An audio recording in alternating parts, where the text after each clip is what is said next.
الحمد لله وكفى والصلاة والسلام على سيدنا ونبينا ومولانا محمد المصطفى أما بعد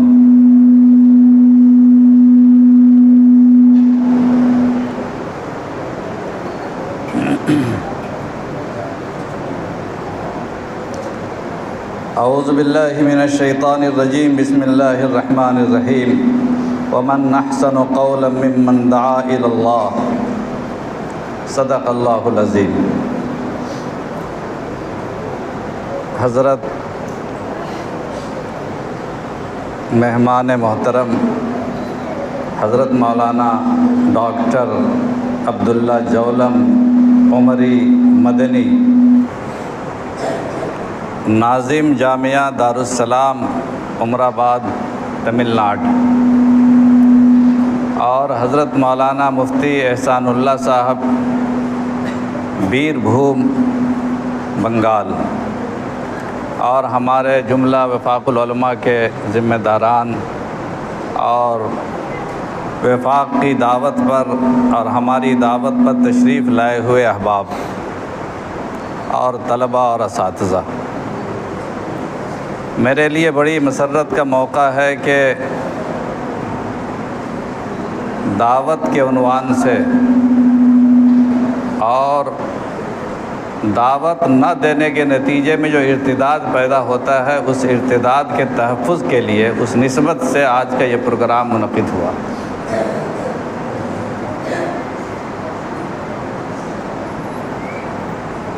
مہمان محترم نے اور ہمارے دوسرے ساتھیوں نے تقریباً بہت ساری باتیں کہہ دی ہیں،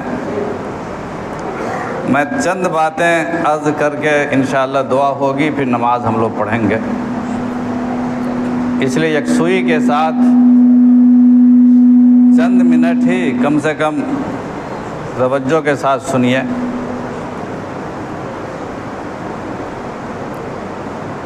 قرآن کریم میں اللہ تعالیٰ نے دو طرح سے خطاب کیا ہے۔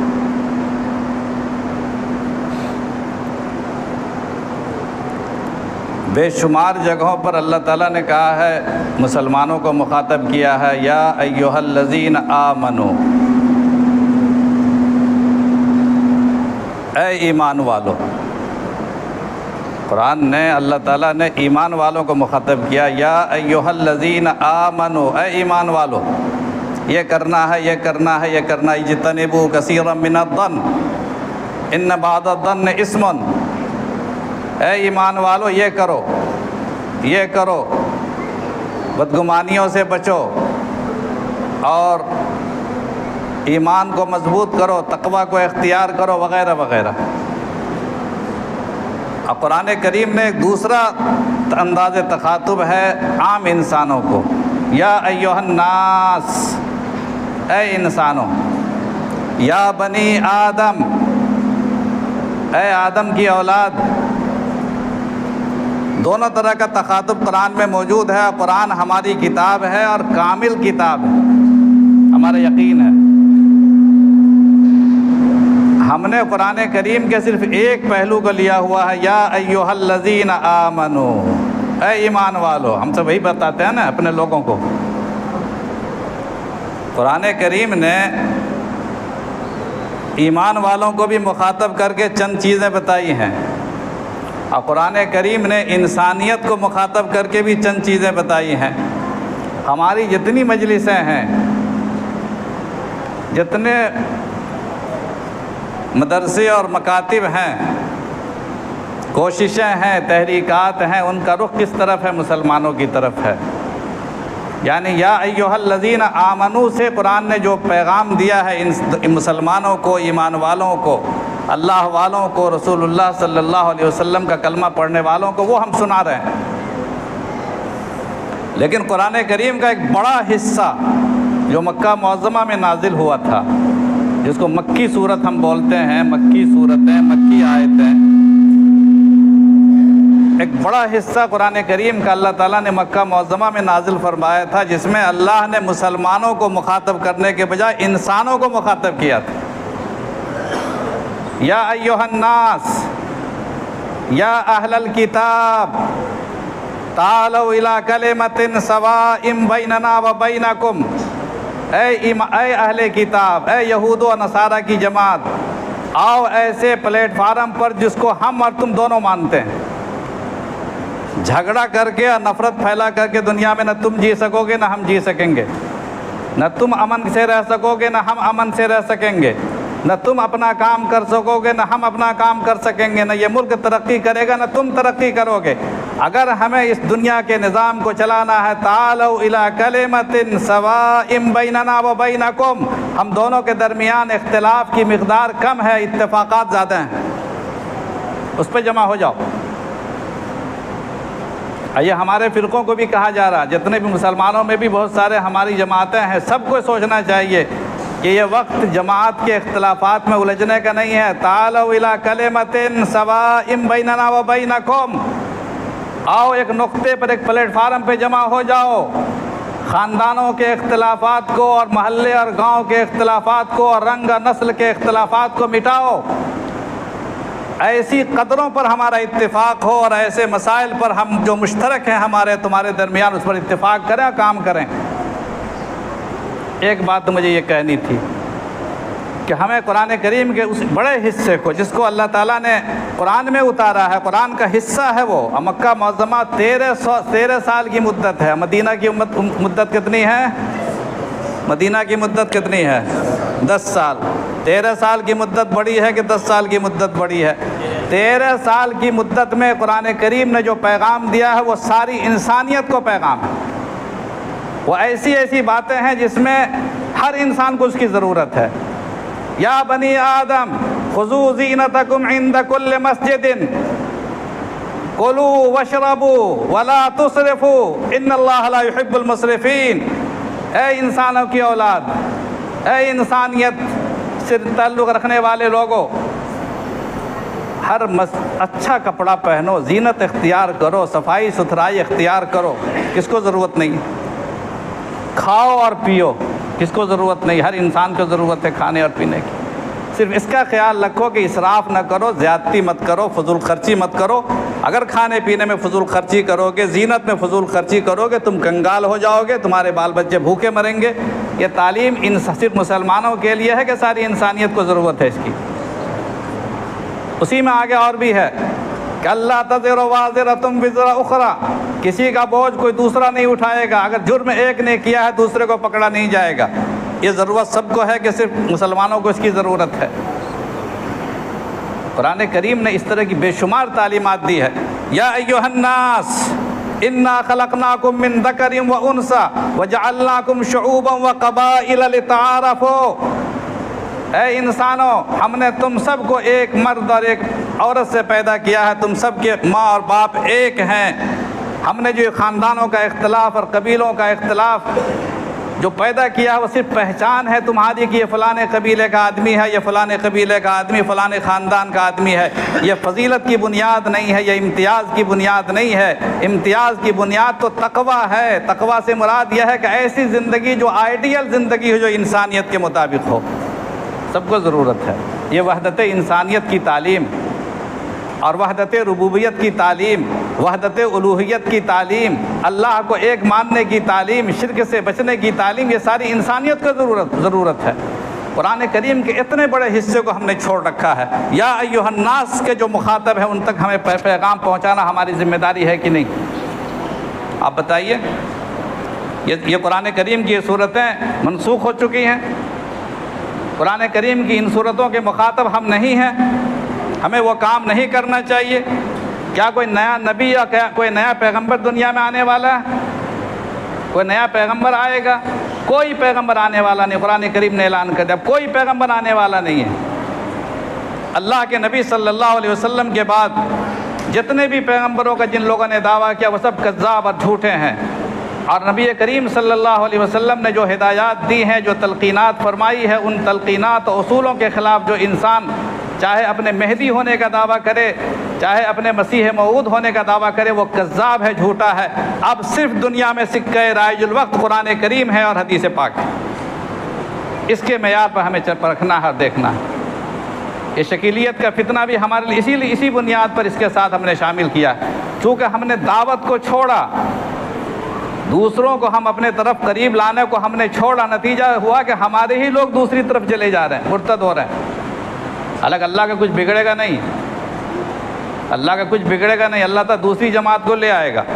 قرآن نے جگہ پہ جگہ قرآن نے کہا کہ یاتے بقوم آخرین، ہم دوسری جماعت کو لے آویں گے، اللہ تمہیں بدل دیں گے، لیکن اللہ تعالیٰ ہمیں ہی اس کام کے لیے قبول کر لے تو کتنی خوش نصیبی کی بات۔ انشاءاللہ ہمیں اس کام کو کرنا۔ ایک بات اور بتا دیتا ہوں، اس کے بعد بات ختم کروں گا۔ بڑی اہم بات ہے کام کرنے والوں کے لیے، جو ناکارے لوگ ہیں ان کے لیے کوئی اہم نہیں ہے، کام کرنے والوں کے لیے بڑی اہم بات بتا رہا ہوں، اور اللہ کے نبی صلی اللہ علیہ وسلم کی حدیث میں ہے، وہ ترمذی شریف کی روایت۔ ایک تابعی ہیں حضرت ابو امیہ شعبانی، حضرت ابو امیہ شعبانی رحمۃ اللہ علیہ، وہ بیان فرماتے ہیں کہ میں صحابی رسول حضرت ابو ثعلبہ الخشنی، صحابی کا نام ابو ثعلبہ الخشنی رضی اللہ تعالیٰ عنہ کے پاس میں حاضر ہوا، اور میں نے ان سے سوال کیا کہ قرآن کریم میں ایک آیت ہے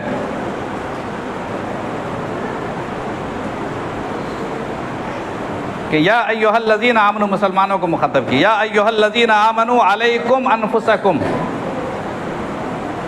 یا ایھا الذین آمنوا علیکم انفسکم لا یضرکم من ضل اذا اہتدیتم، اے ایمان والو اپنے آپ کو بچاؤ،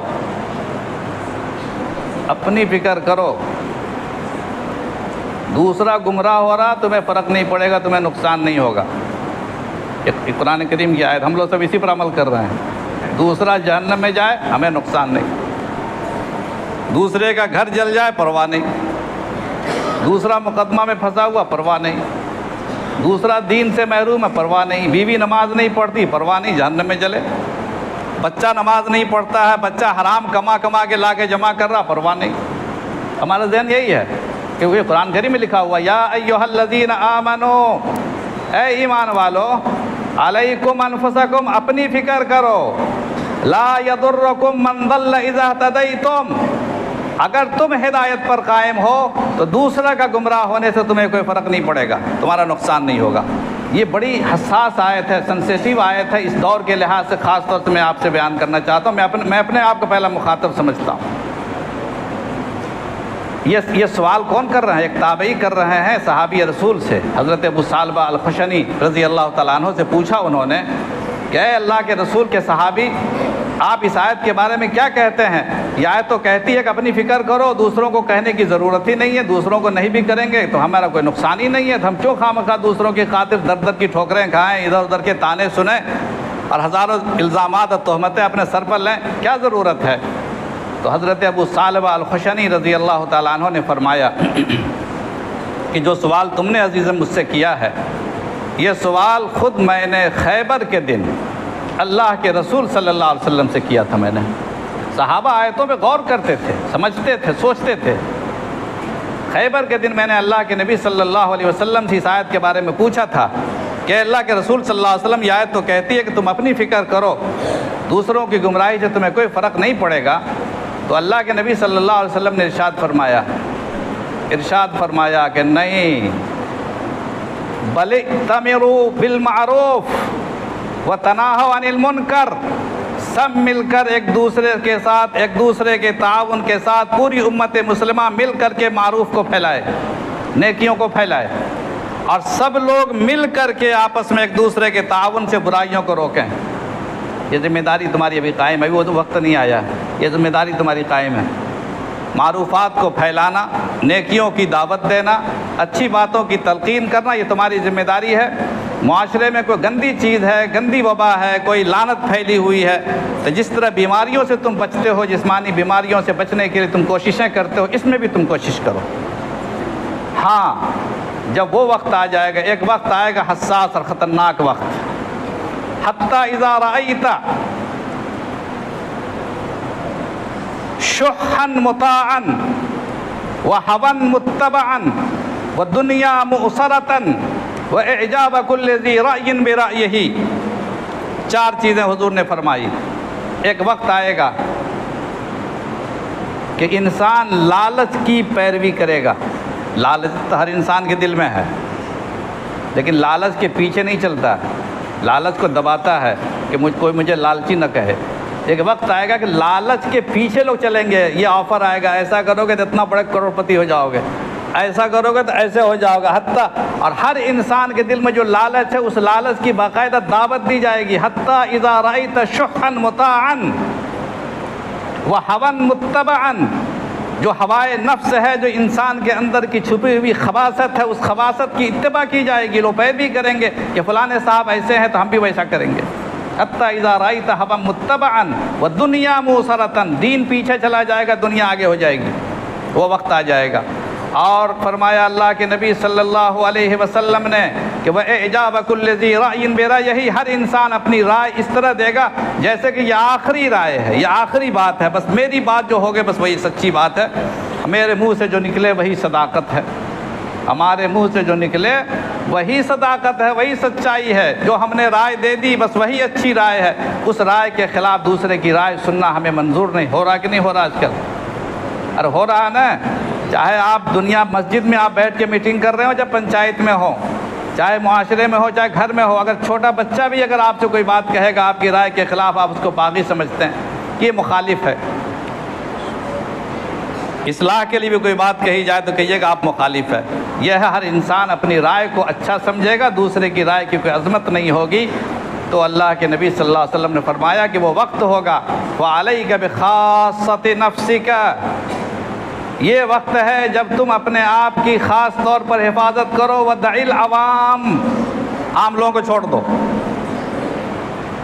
عام لوگوں کو چھوڑ دو، یعنی اس وقت میں تم معذور قرار پا سکتے ہو، لیکن ایسے وقت میں بھی اگر کوئی کام کرے گا اس کی بشارت میں سنانا چاہتا ہوں، جس کو سنانا میرا مطلوب ہے آج کی گفتگو میں۔ اللہ کے نبی صلی اللہ علیہ وسلم فرمایا فَإِنَّ مِن وَرَائِكُمُ الْأَيَّامِ، تمہارے پیچھے اب اتنے دن بچ گئے ہیں، ایسا زمانہ آ رہا ہے، اس زمانے میں صبر کرنا کل جمری، کل قبض علی الجمری، انگارے کو پکڑنے کی طرح۔ انگارے کو جیسے پکڑنا مشکل ہے، دہکتی ہوئی آگ کو چھونا مشکل ہے، اسی طرح صبر کر کے اسلام کی دعوت کو اور اسلام کی تبلیغ کو اور اسلام کی تعلیمات کو انسانیت تک پہنچانا اور خود بھی اس پر عمل کرنا، یہ اتنا ہی مشکل ہوگا جس طرح سے انگارے کو چھونا اور پکڑنا مشکل ہوتا ہے۔ تو صبر کرنے والوں کا درجہ تو یہ ہے جو انگارہ پکڑنے کی طرح ہے، لیکن اس میں جو محنت کرنے والے لوگ ہیں، پھر بھی کام چھوڑنے والے جو نہیں ہیں، ان کے لیے اللہ کے نبی نے فرمایا وَالْعَامِلُ فِيهِنَّ، ان دنوں میں کام کرنے والے کا درجہ ان کے برابر ہے۔ اللہ کے نبی نے فرمایا کہ تم 50 آدمی جو کام کرتے ہو اس کے برابر ثواب اس کو ملے گا۔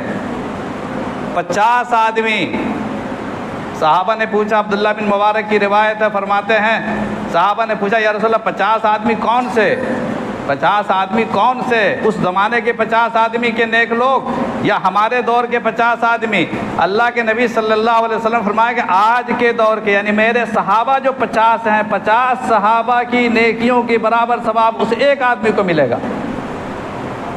کتنی بڑی فضیلت ہے، ترمذی شریف کی روایت ہے کہ یعنی صحابہ کرام کا مقام آپ جانتے ہیں، ایک ایک صحابی کا وہ مقام ہے کہ دنیا میں ہر چیز مل سکتی ہے محنت سے، مگر صحابیت نہیں مل سکتی۔ نبوت اور صحابیت محنت سے نہیں مل سکتی، ولایت مل سکتی ہے، قطبیت مل سکتی ہے، غوثیت مل سکتی ہے، ابدالیت مل سکتی ہے، بڑا سے بڑا مقام انسان کو مل سکتا ہے محنت سے، لیکن صحابیت کا شرف اور نبوت کبھی محنت سے نہیں، اللہ چاہے گا تو ملے گی۔ صحابیت کیسے ملتی ہے؟ نبی صلی اللہ علیہ وسلم کی زیارت سے ملتی ہے۔ اور صحابہ کے بارے میں اللہ کے نبی صلی اللہ علیہ وسلم نے فرمایا کہ میرے صحابہ نے جو معمولی نیکیاں کی ہیں اس کا درجہ بعد کے لوگ بڑے بڑے پہاڑوں کے برابر نیکیاں کر کے نہیں پا سکتے ہیں۔ اتنا بڑا مقام رکھنے والے صحابہ، اللہ کے نبی نے فرمایا کہ اس دور میں اگر کوئی آدمی کام کرتا ہے، محنت کرتا ہے، اس کو 50 صحابہ کے برابر ثواب ملے گا۔ انشاءاللہ کام کر کے وہ 50 صحابہ کے ثواب کو انشاءاللہ ہم پانے کی کوشش کریں گے۔